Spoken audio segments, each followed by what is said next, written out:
Hi there. During the 1980s and 1990s, I was certainly involved in both social justice issues and the occult and Hermeticism and alchemy and all the rest.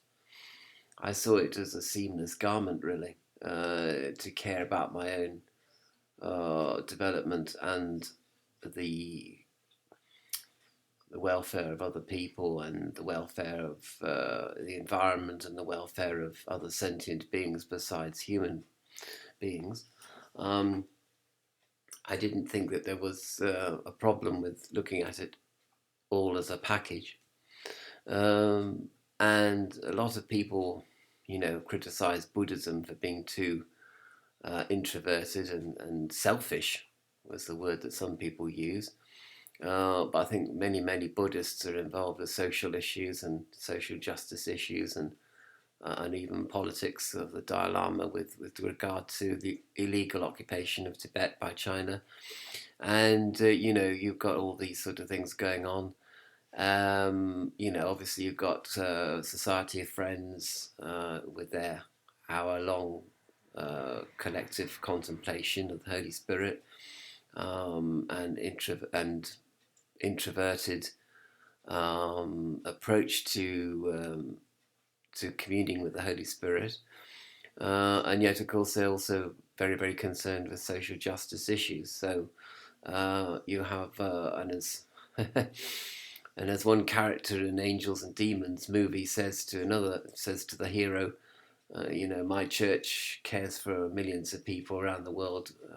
You know, who does your church care about, apart from your own atheistic point of view? And that's always an interesting quote. It's always sort of caught me up short, that really, because the guy's got a point. Catholicism does care about millions and millions of people, and there's liberation theology as well, which takes a political stance on the question of caring about other human beings apart from yourself.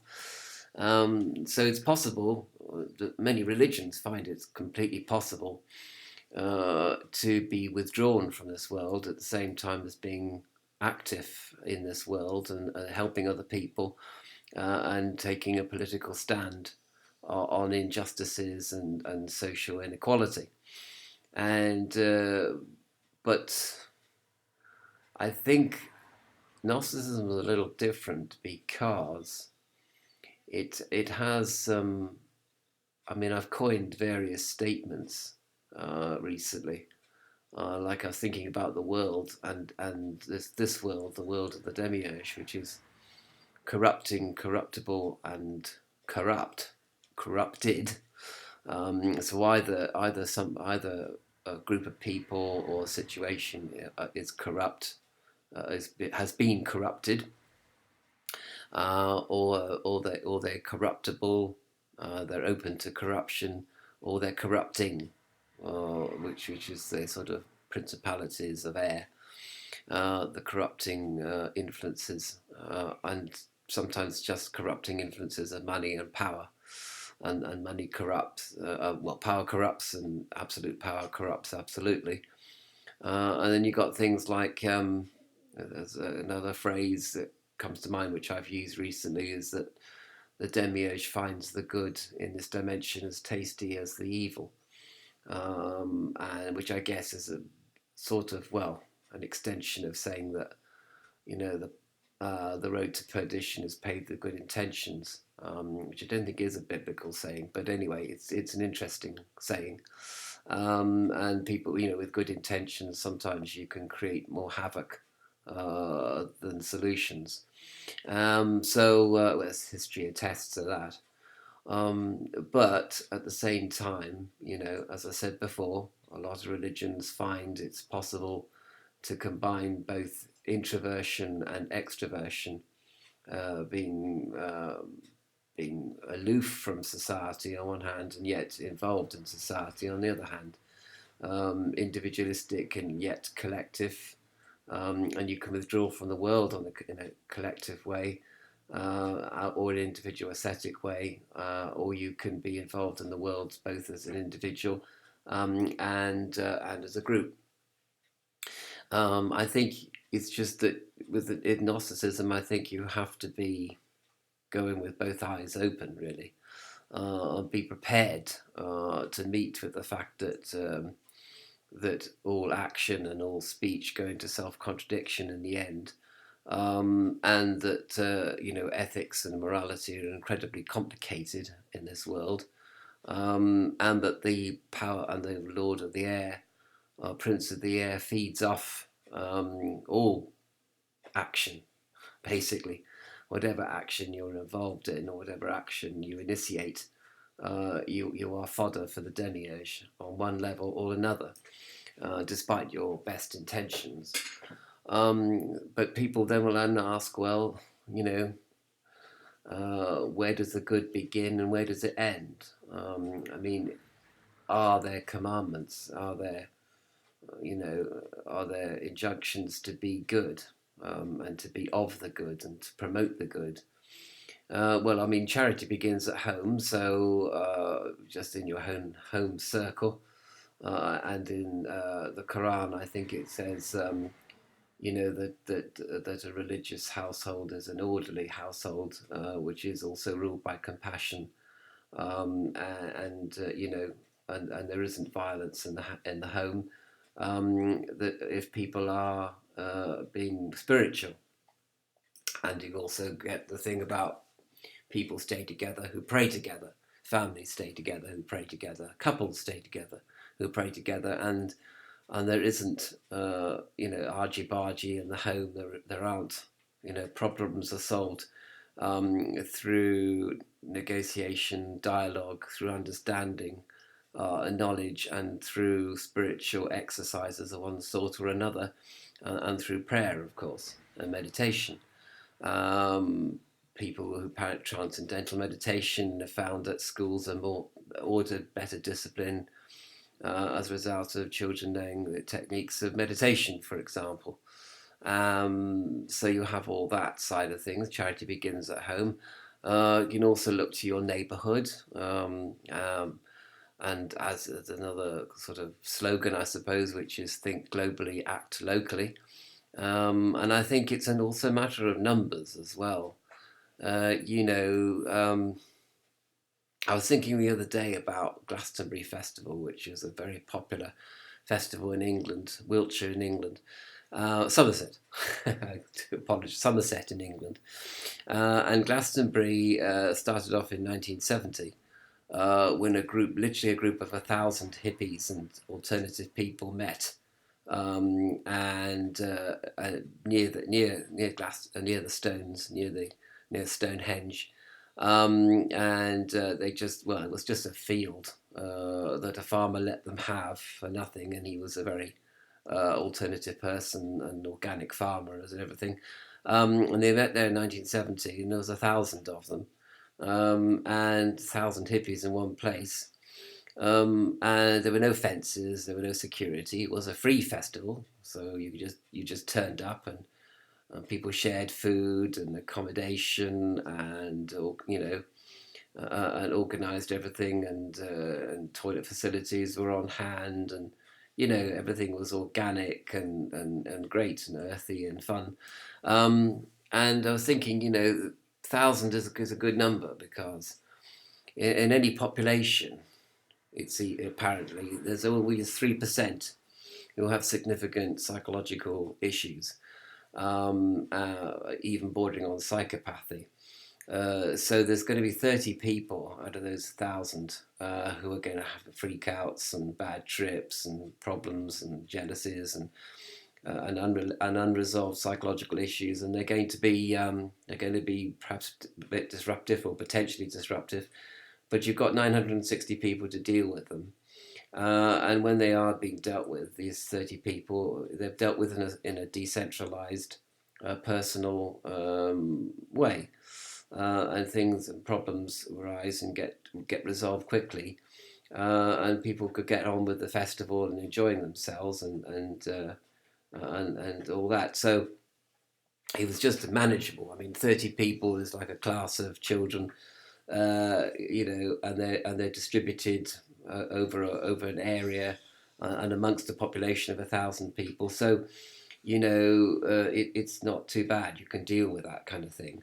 But once you get into the thousands turning up for free festivals, then you're really talking about hundreds of people with psychological issues, perhaps quite severe psychological issues, and they become actually disruptive. So then you have to have security to deal with those people, because the other people, there's too many other people to deal with people with problems.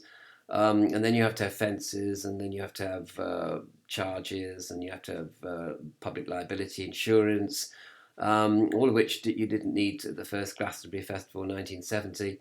But by the time you get to 1980s, organised by CND, Campaign for Nuclear Disarmament, then the festivals have to have security, and there's moans and groans from locals about disruption and mess being left behind by people, ravers.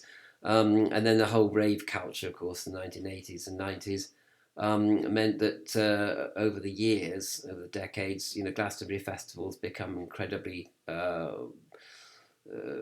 materialistic, commercial, very expensive to go there, huge fences, loads of security. It's a crazy place. I'd never even considered going there now.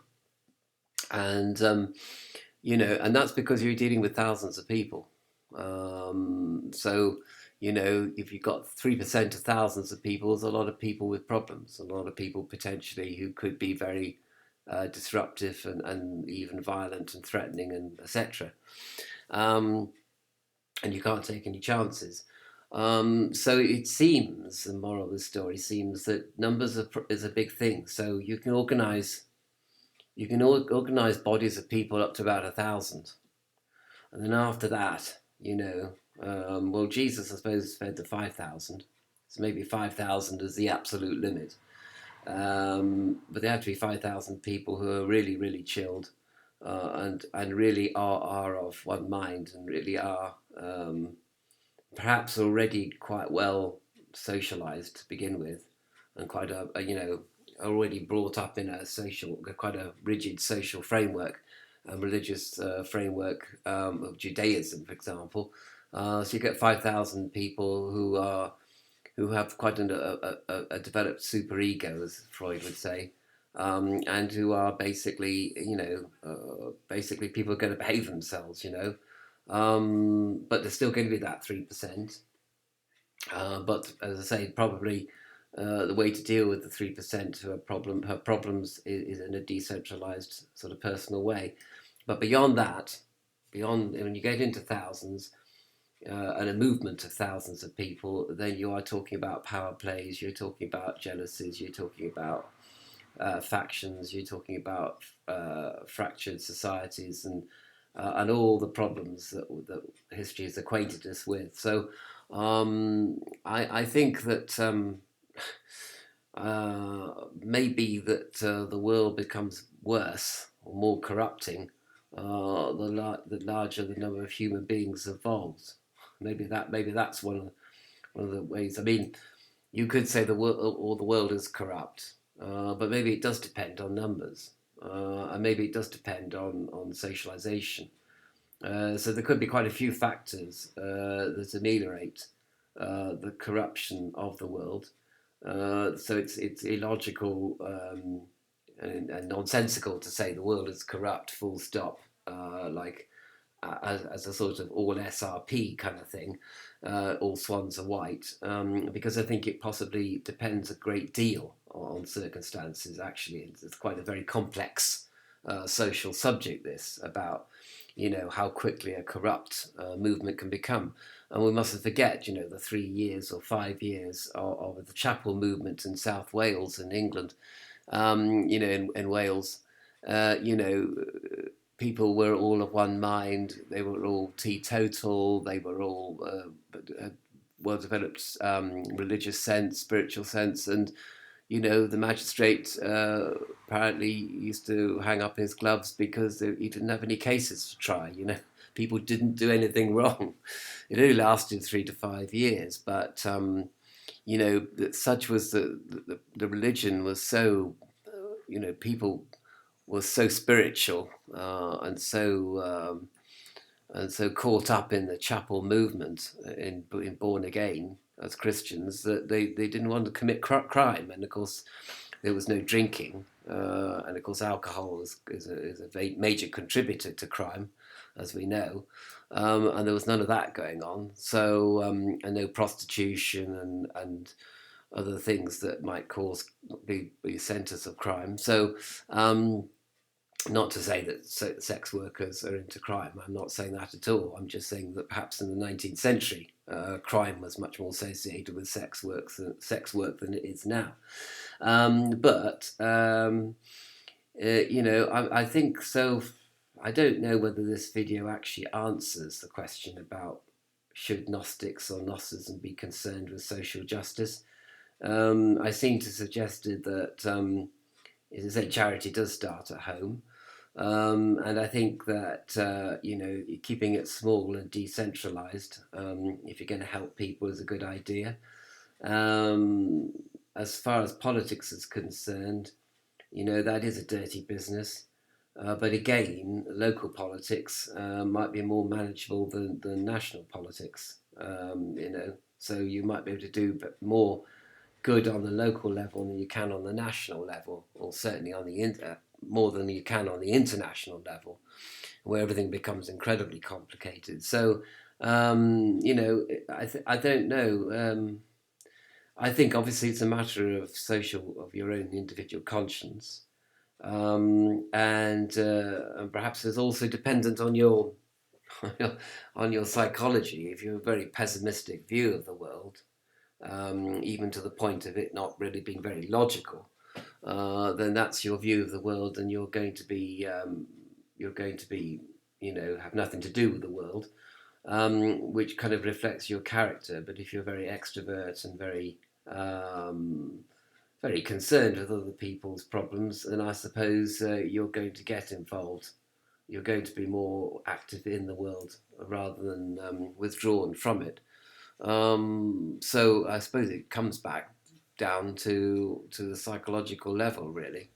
But strictly speaking, I think unlike Buddhism and Gnosticism, Gnosticism has more of a metaphysical basis for withdrawing from the world and having nothing to do with social justice, social issues as such. And yet also, I suppose there is an injunction to maintain and support and further the good on some level or another, even if it's on a very limited way, on a very individual way.